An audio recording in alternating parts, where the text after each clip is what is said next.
Hey guys, welcome back to the Bruce Williams channel. Today we're going to compare and contrast two awesome sport watches, non-diverse from two different brands. We have Rolex versus Zenith. We have the Oyster Perpetual 41 versus the Defy Classic 41.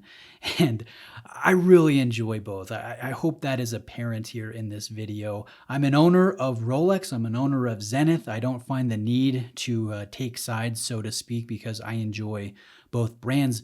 But I want to talk about the differences and some of the similarities because technically you could buy one of these watches for about $6,000. Now I say technically because you might need a little bit of help. There is some nuances involved. The Rolex retails at $5,900, but the secondary market value is between $9,000 and $10,000 as of the time of recording this video. And that number is likely to raise in future months and years. And so you'll need a little bit of help to find this. You might need a little bit of luck to get one new at an authorized dealer, but technically you could find one of these for $6,000. This one retails, this Zenith retails for $7,900, so almost $8,000. But that one is also misleading because it generally doesn't sell for that. You're going to be able to find usually a pretty decent discount from an authorized dealer, or if you go used on the secondary market, these things regularly sell between $5,000 and $6,000 and sometimes less than $5,000 if you're buying this on one of the rubber or leather options and you're not getting the grade 5 titanium bracelet. So, I mean, this one is not that hard to come by, and generally you're going to be spending a little bit under $6,000. And let's talk about a few other differences. This one, obviously a lot of appreciation. This one comes with depreciation. This one is a very recognized luxury product. Rolex is arguably the most recognized luxury good company in the world. And so this does draw attention to itself. This one is understated luxury. Zenith, not a lot of people have heard of, but when you look at the watch itself, it's interesting because it is so visually dynamic. People notice this watch. They notice the light play coming off of this bracelet. They notice the open work dial and how interesting that is. And so, when I wear a Rolex around, it's not often that I'm ever, I guess you could say, complimented or someone strikes up a conversation about my watch. I think it's happened from time to time, and I'm known within my circles to be the watch guy, right? The watch content creator on YouTube. And the Rolexes, the Omegas, the Breitlings, some of the other luxury brands that are a little bit more traditional and maybe well recognized, they don't get the compliments or they don't get the comments. But this one, and I haven't even had it that long. It's only been a few months. But this one, it gets people to comment on it, and people want to talk to me like, oh, cool, Bruce, tell me about that watch. What is it? What's going on there? How much is that? Whoa, that's really cool. Hey, I like that. This one grabs attention for a different reason. And you might not like having attention. You might not want to, quote unquote, make yourself a target depending on the area of the world that you live in. Rolex can be seen as a hot commodity that people will attack you for to take that commodity away from you. But on the other hand, there are some watch enthusiasts that they want to flex, so to speak. They want people to know, hey, that person must be doing pretty dang good in this world because they're wearing a Rolex. They've got this name brand.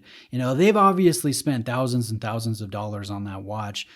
People enjoy that, especially the first-time luxury consumer of products. I think that is something to be aware of. But again, we have 904L stainless steel. We have grade 5 titanium. We have a very traditional look here with the lovely bright blue sunray dial. This one is very contemporary with the open work dial and how eye-grabbing that is. One is hard to get. One is not that hard to get.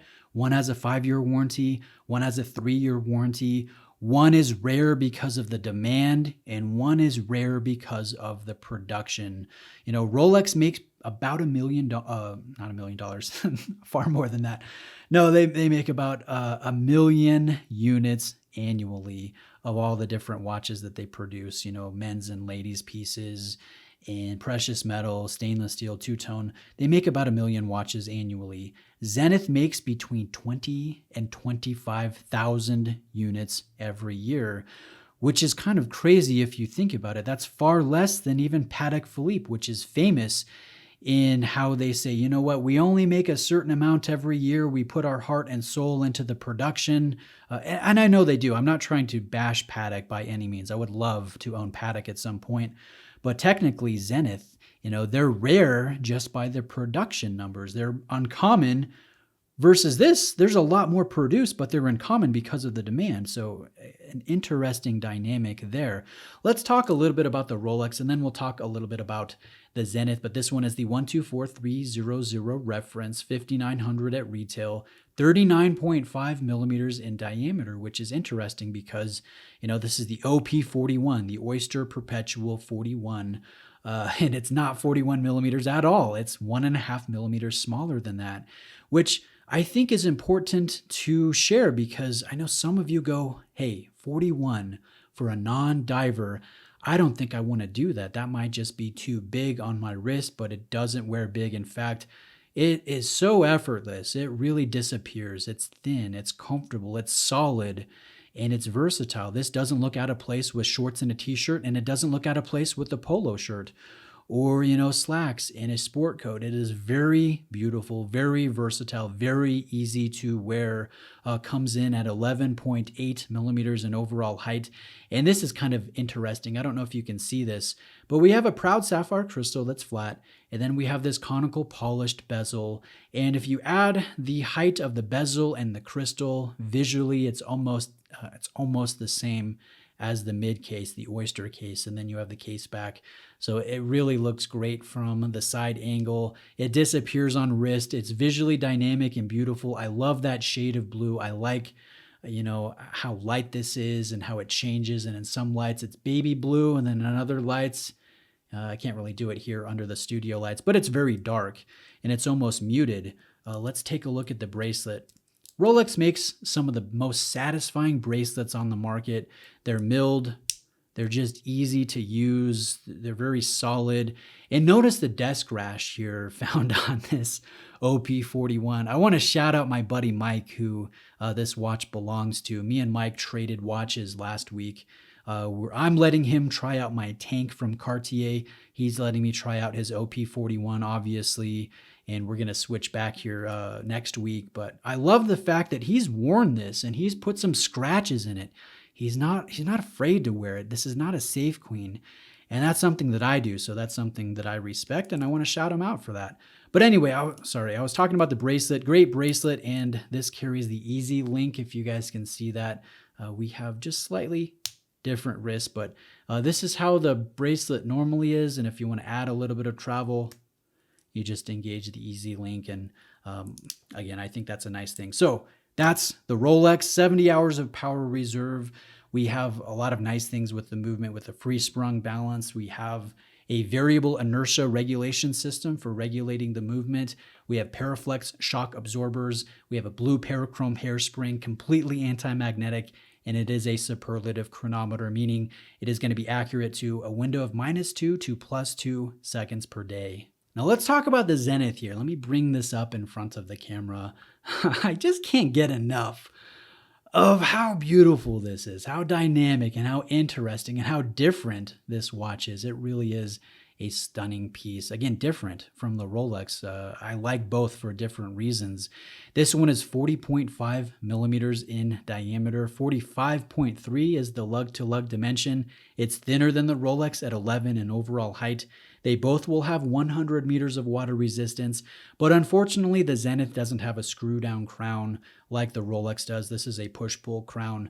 We have a 25 millimeter width at this bracelet, and it does taper down to 18 millimeters at the clasp. And I love that perlage work. I love the fact that this just is so pretty, It sounds silly, but this is a good watch. It's easy on the eyes, and it's actually very legible. I hear people complain like, Bruce, I like the watch, but I could never use it because I could never read the time. And I've got to say, you spend 2 seconds with the watch and you realize that's a moot point. Now check this out. This has a bi-directional quick set date. I love that. You can go in either direction without damaging the movement. I think that's great. This one, let's see, 3-year warranty. I mentioned that. I mentioned the movement. We do have a silicone escapement. This one has 50 hours of power reserve compared to 70 hours of power reserve. And I just love the fact that this grade 5 titanium is feather light. On some watches, it doesn't quite work. Like the snowflake. I think the snowflake, I get the idea, you want to have something light as a snowflake, but I don't know. It just doesn't feel right. It would feel better in stainless steel, in my opinion. This one feels right in titanium, and I really like that. I like the fact that it's uncommon. I like the fact that it's a little bit underrated, but still very visually dynamic and garners, conversations with watch enthusiasts and non-watch enthusiasts alike. At the end of the day, I like both. But if you're going to be considering a watch at $6,000, let me just kind of end with this thought. Watch enthusiasts may have saved for years to get to that threshold. And so this is a significant purchase, and they might not ever make another purchase like this, at least not anytime soon. So you want to make the right choice for you. And you've got to consider what you really value, what means a lot to you. Do you want something that's globally recognized? Do you want to flex a little bit? Do you want to have the status symbol of success and wealth and having arrived in life?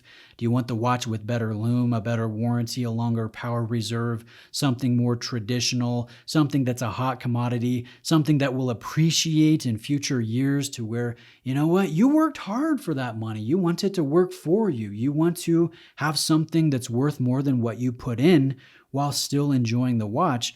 Well, you know what? I think you should try to go for the Oyster Perpetual 41.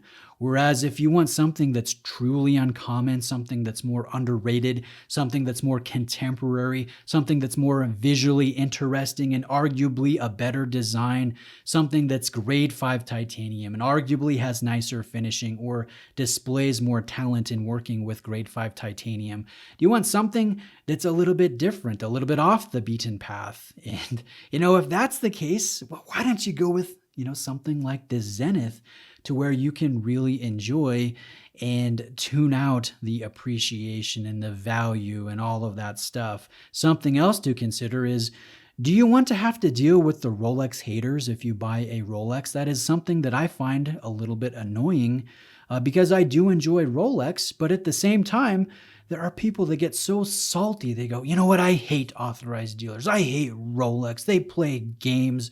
If you buy a Rolex, you're just following the crowd. You're a sheep. And I'm like, no, I think you're a little bit salty. Personally, I like my Rolexes, but at the same time, I recognize they're a mass-produced luxury product. They make a dang good watch, but they're not made by angels in heaven. Do you want to have to deal with that? The people that get cranky at you because you were able to get one at an authorized dealer and they couldn't. That's something to be aware of. With the Zenith, again, this gets attention and love from watch enthusiasts, from non-watch enthusiasts. Nobody really looks down on you or look up at you, as silly as that may sound, for buying something that's not a hot commodity, that's not super hard to get, that doesn't appreciate in value. You've just got to think about these things and what you identify with. And I think the right answer is just going to be what you come to for yourself. For me, the answer is both. Where's my Rolex at? Right now I have the Hulk. I'm looking to buy other Rolex because I do enjoy the brand, but I also love the Zenith and I hope to buy other Zenith in the future because I equally enjoy the brand. There's no wrong answer. There's no right answer. I just think they're interesting watches and I like looking at the differences, the similarities, and I hope you guys have enjoyed the video. So reach out if you have any questions. Thank you for watching very much. I greatly appreciate it. I hope you have a great day and I'll see you next time.